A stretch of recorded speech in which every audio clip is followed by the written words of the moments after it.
Hello and welcome to Wild in 5.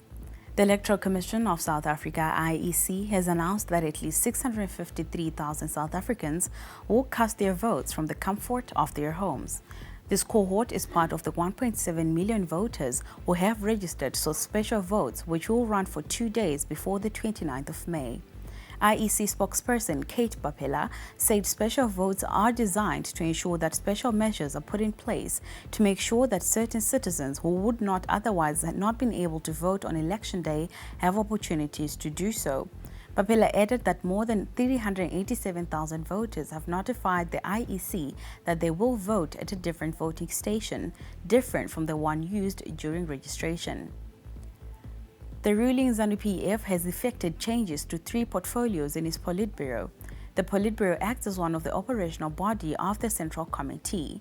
Former Party Secretary for Legal Affairs Advocate Jacob Mudenda is now the party's Treasury General, replacing Patrick Chinamasa, who now has the party's legal department. Herbert Chitebo School of Ideology Principal Mnyaradzi Machacha now becomes the party's political commissar. In an address late on Monday, Secretary for Administration Obert Mpofu announced that outgoing Commissar Mike Bima remains a Politburo member.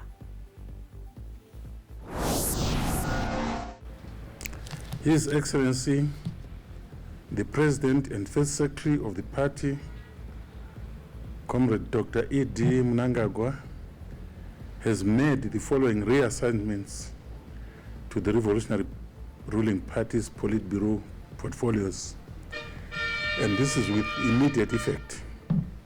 1. Comrade Advocate J.F. Mudenda has been reassigned to be the party's Treasurer General. He was formerly the party's Secretary for Legal Affairs.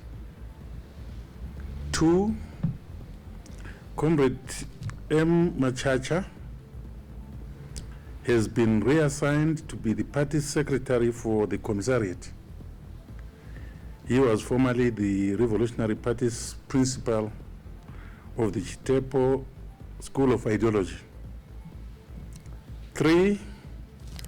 Comrade Patrick Chinamasa has been reassigned to be the party's Secretary for Legal Affairs. He was formerly the party's Treasurer General. 4. Comrade Dr. M.C. Bima, who was the party's Secretary for the Commissariat, remains a Politburo member. Food security remains topical in Zimbabwe, and the RAF's project workshop, which opened yesterday in Harare, is expected to come up with many insights. We hear what the leader of the Reliant African Feed and Fodder project had to say. Your Excellency, globally, 60% of grain is dedicated to feeding animals. So we ask ourselves, and also 2/3 of arable land. 38% of land is arable, and of these 2/3 is dedicated to feeding animals. It raises a very important and significant question. Is this the winning formula for food and nutrition security, which has remained elusive goals for the African continent? The recent biannual review report, which was presented to heads of state and government in February, underscored the fact that since 2015, when this report has been produced, we have made little significant steps in addressing food and nutrition security. And I think some of that has actually been negated by some of the crises that we have experienced. Authorities have played their part and continue to play their part in helping vulnerable groups. So what about the rest of society? We'll give you the story of Matsbaba Simba, who believes it is time for everyone to play an active role.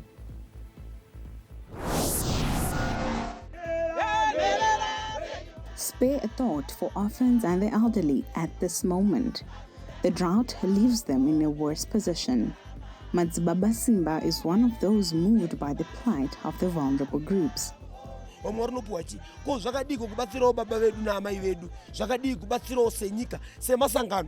shungu ndeyekuti president vari kuti ngatibatsiranei, idambudziko rauya iyi itori crisis yauya munyika, saka tobatsirana.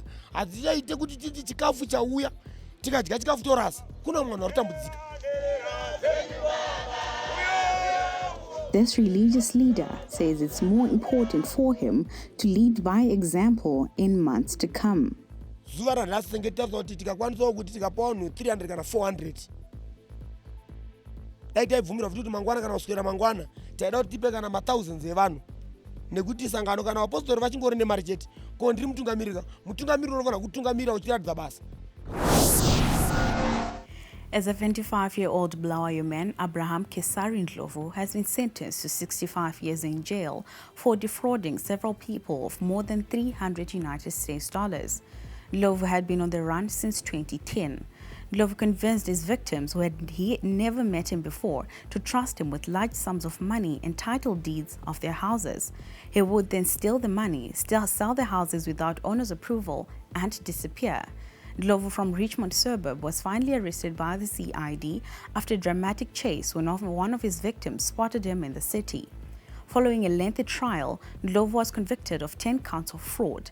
He was sentenced to 65 years in jail, of which 10 years were suspended on condition of good behavior, and another 15 years were suspended on condition that he restitutes on the complainants more than $337,000.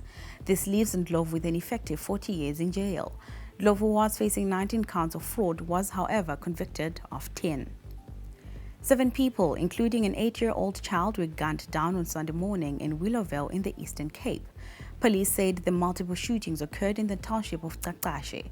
Six occupants, 5 males including the child and a female, were mercilessly shot while traveling in their Mazda 3 vehicle, while another person was found dead about a kilometer away in a Toyota Fortuner.